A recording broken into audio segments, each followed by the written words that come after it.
Welcome back to Retire Too Soon. Now I'm going to show you a quick fix for your weed eater.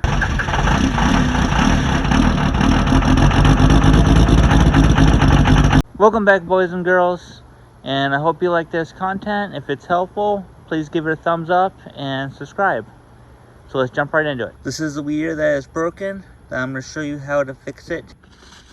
The flywheel is broken on it, so it's not turning the motor over. If it's equipped with a jump start, this is the part you need to get. Go down to your local box store, order on Amazon, and you can find this tool.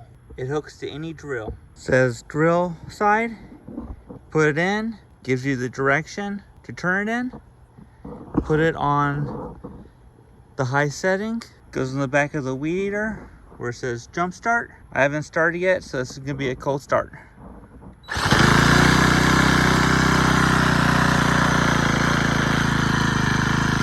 Wow, that even surprised me. That thing fired up a lot faster than trying to pull start it, and a fairly cheap fix. About $10 at Lowe's. So if this video is helpful, please smash that like button, subscribe if you haven't already. Thank you to all my new subscribers, and until the next video, thanks for watching. Bye.